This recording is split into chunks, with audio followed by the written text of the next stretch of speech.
¿A qué me dediqué? Bueno, yo siempre, en lo profesional, siempre he sido periodista, aunque empecé estudiando informática técnica de gestión concretamente, y no era lo mío. Y cuando descubrí que no era lo mío y que lo que me gustaba era esto, pues intenté con esto y al final tuve un puntito de suerte también, que en esta profesión es muy importante tener un puntito de suerte, estar en el sitio indicado y conocer a la gente adecuada también. Estar en el sitio donde tienes que estar, tuve un puntito de suerte.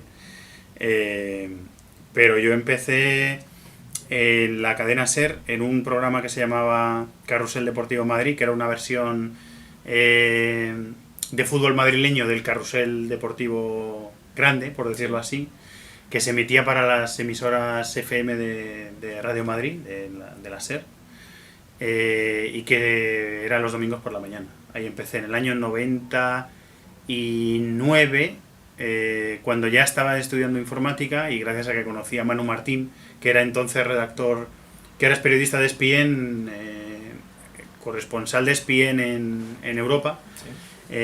periodista deportivo y que entonces era redactor de la cadena SER. Le conocí en una tertulia de Radio Complutense porque yo empecé a hacer radio en Onda Mayor, que es una emisora de radio que sigue existiendo en el Colegio Mayor Chaminade de Madrid. Sí. Empecé ahí y en un coloquio que nos invitaron a varias personas. Yo era delegado de la radio del Chaminade y él representaba la cadena SER, la redacción de deportes de la cadena SER. Nos conocimos ahí. Me pidió una prueba de las cosas que hacíamos en la radio del Chaminade y tuve la suerte de entrar y ahí empezó todo. Y hasta aquí, que hemos llegado. Una cuestión, como es en muchos casos de gente que trabaja en la radio, vocacional. Yo tenía vocación por la radio, Sí, tenía pura vocación por la radio. Y ya me di cuenta cuando hice programas en el Chami y estaba estudiando informática, pero a mí lo que me gustaba era eso. Además, yo siempre digo que Onda Mayor, que es la radio del Colegio Mayor en el que viví, fue mi primera escuela de radio y gracias a ella me dedico a la radio, porque la libertad que nos daban de horario, de coger la temática que quisiéramos, de poder un poco desarrollar ese cariño que teníamos, por esa vocación que teníamos por la radio, que teníamos dentro, es lo que me empezó a mí a quitar el gusanillo de la radio, poder hacer mis primeros programas. Eran programas musicales, eran programas de deporte con los amigos del Colegio Mayor, y en la profesión la aprendes después, pero el gusanillo de poder hacer radio me lo quité ahí y gracias a eso me convertí en un profesional de la radio unos años después.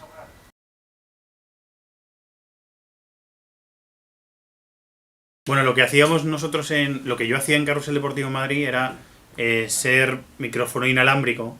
Lo inalámbrico lo pongo entre comillas muy grandes porque eran, me acuerdo que le llamaba el director del programa micrófono inalámbrico en antena, pero eran micrófonos que se conectaban al equipo. Por aquel entonces los partidos se hacían con lo que se llamaba 4 hilos, que eran conexiones de líneas microfónicas con telefónica. Telefónica era la que ponía las líneas, como ahora se utilizan líneas RDSI para hacer ese tipo de retransmisiones. Antes se utilizaban las 4 líneas que llamaban, que era una línea microfónica que ponía Telefónica en cada campo, y ahí conectábamos a los cajetines de Telefónica, conectábamos los equipos, y en una de las tomas de los equipos iba un micrófono que tenía unos aproximadamente no sé si eran 10 o 15 metros de cable desde la cabina hasta el campo, y yo me encargaba de estar a pie de campo y entrevistar a los jugadores. Narré alguna vez, pero lo que más hacía era eso, micrófono inalámbrico. Y eran los domingos por la mañana y empecé haciendo solo eso. Durante un año solo hice eso en la SER. Iba a recoger el equipo a la radio el jueves o el viernes, que era un momento para mí de mucha ilusión, porque a mí la radio me gustaba mucho y era ver un poquito los entresijos de la radio, ver los programas que estaban haciendo allí al mismo tiempo que yo iba a recoger los equipos. Y después el domingo por la mañana levantarse a las 7 y media, irse al campo que tocaba, que podía ser Colmenar Viejo, podía ser Las Rozas, podía ser Getafe o cualquier campo de la Comunidad de Madrid. El programa empezaba a las 11 de la mañana y iba hasta las 2 de la tarde. Y eran retransmisiones de los partidos de Segunda B, Tercera División, baloncesto madrileño. Y mi trabajo era... El primer año solo hice eso. Un año después de empezar en Carrusel Deportivo Madrid, me cogieron para Carrusel Deportivo y empecé a llevar el chat del programa. O sea, era coordinador. Tenía un bastoncito, era un poco el coordinador del chat y vigilaba que la gente no no insultara, Sí, no se que pasara de la la gente raya. no se pasara de la raya y un poco era...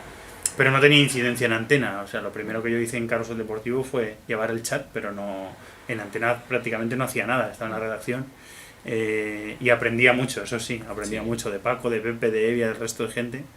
Pero eso ya fue un año después, en el 2000. O sea, el primer año solo fue Carrusel Deportivo Madrid, solo haciendo inalámbrico y poco a poco dar pasitos. Pero al principio lo que hacía en la SER era eso. Luego fui haciendo prácticas de verano en la emisora, quedándome.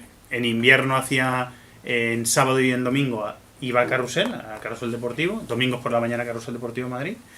Y entre semana no iba a la radio, prácticamente no iba los primeros años.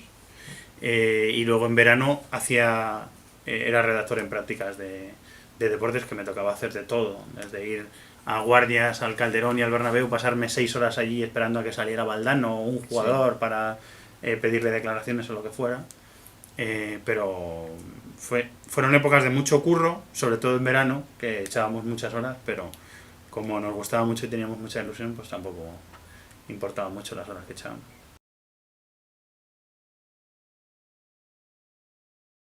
Todo fue muy fácil desde el principio. Para mí fue un salto profesional, porque yo en la cadena SER ya tenía cada vez más incidencia en la redacción de deportes, pero era un colaborador, no era un redactor de deportes. O sea, yo tenía era colaborador de la casa, tenía un acuerdo de colaboración con la casa, sí, y no tenía un sueldo estable, no tenía unas condiciones económicas que, o sea, no tenía una estabilidad como redactor que en la COPE sí tengo. Entonces para mí también fue un salto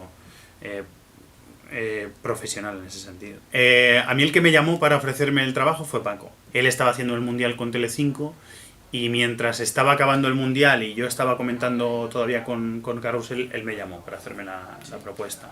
Que me lo he pensado, que no hace falta pensármelo, pero me lo he pensado y así que estaba decidido desde el principio. Era una decisión muy fácil, porque en realidad cuando alguien confía en ti, alguien te dice vas a hacer esto, además alguien es abierto contigo y sincero contigo y te dice Maldini se va a quedar en la SER porque está vinculado a la tele y él se tiene que quedar en la radio, pero él no puede estar, pero queremos que te vengas con nosotros. Y fue muy honesto, fue sincero y yo se lo agradezco y no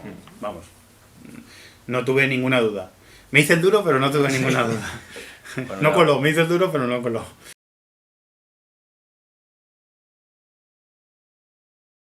Nosotros hace unos años sacamos un libro para un poco explicar cómo era nuestro trabajo del día a día en tiempo de juego. Y yo hice un capitulito explicando un poquito cómo es mi trabajo del día a día en el estudio de tiempo de juego. Y en el estudio de tiempo de juego hay 11 televisiones que están encendidas todo el rato y que a lo mejor pasan 9 o 10 partidos distintos. Y yo puedo llegar a ver 5 o 6 partidos a la vez. Hay momentos que 8 partidos a la vez en jornadas de Champions League, entre semana, martes y miércoles. Entonces, claro, tiene trampa porque yo veo 8 partidos al mismo tiempo, pero no veo 8 partidos como si me los viera en el sofá de casa, con una libreta, tomando notas y un partido, después otro partido, después otro partido. Tiene trampa, que digo yo, porque yo me pierdo detalles de los partidos. ¿Qué pasa? Que un contenedor de deporte en directo, como es tiempo de juego, lo que prioriza es que se cuente lo que está pasando en cada momento. Y a mí la multipantalla de lo que me sirve es de lo más gordo de cada partido, nos estamos enterando y lo podemos contar en el momento para que el oyente se haga una idea de lo que está pasando. El oyente no tiene por qué estar enfrente de 8 televisiones viendo 8 partidos. Eso ya lo hacemos nosotros para que el oyente se entere de todo lo que está pasando. Entonces, tiene truco, pero un fin de semana a lo mejor... Tiene truco porque coinciden muchos partidos en el tiempo, pero a lo mejor un fin de semana entre 20 y 30 partidos de muchas ligas. O sea, entre Inglaterra, Alemania, Italia, Francia, entre 20 y 30 partidos, muy fácil. Al final es coger una mecánica de trabajo, acostumbrarte a... yo siempre digo que Paco no se exige mucho, o sea, Paco es un tío exigente, no exigente en el sentido estricto, que él sea muy duro con nosotros, ni que nos eche broncas, jamás me ha echado una bronca Paco en mi vida, nunca.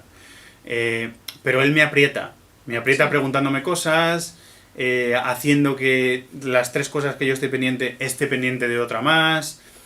Él nos va tirando, nos va exigiendo. Y eso a nosotros nos entrena en la multitarea, como la llamo yo. O sea, en estar pendiente de varias cosas. Y ¿qué pasa? Que a mí en Twitter a lo mejor, en vez de... Estoy hablando de la Liga Alemana y a lo mejor en vez de Bundesliga pongo Serie A. Porque es que es muy difícil...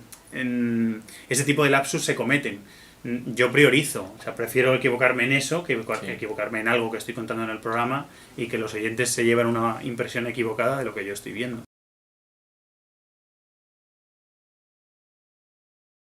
El único guión que tenemos es que dentro de 2 horas va a haber un partido entre Chelsea y Manchester United y las alineaciones salen no sé cuándo y el partido empieza en ese momento y termina en ese momento. Ese es el único guión que hay. Sí. Y que hay a lo mejor 4 partidos de primera hoy y hay 6 partidos de segunda y sabemos nosotros en la semana de antes, o sea, durante la semana, por decirlo así, Evia y Paco eligen qué narrador, qué inalámbrico va a estar en cada partido, va a estar cubriendo. Sí. Hay un técnico designado para cada partido para que no falle nada en la técnica, o sea, este tipo de cosas sí que se preparan. Pero durante el programa yo no tengo en el papel escrito 17:55 voy a decir no sé qué. Es un programa muy... que te entrena mucho para la improvisación. Sí. Nosotros entrenamos constantemente la improvisación y eso nos da unas tablas y un rodaje en antena que yo creo que el oyente lo percibe. Pero no hay guión, o sea, el único guión que hay es hay tantos partidos hoy y hay que contarlos, nada más.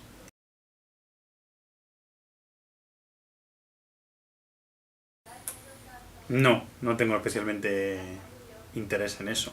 Si quisiera ser más famoso, probaría en la tele, porque la tele te hace mucho más famoso que la radio.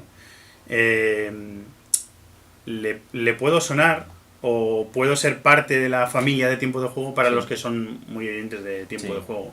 Yo ya con ese papel me siento súper cómodo, o sea que no tengo ningún interés ni en la fama, ni que se me conozca más, ni nada de eso, no, para nada. No está entre mis prioridades.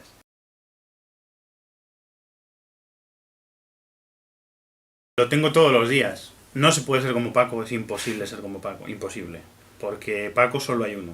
Y solo habrá uno. O sea, y Pepe igual. Y Evia igual. O sea, son 3 genios, cada uno de una generación, que se han juntado. Lama también. Con los que hago trabajo de campo, como digo yo, de día a día, son Evia, Pepe y las cabezas visibles. Evia, Pepe y Paco.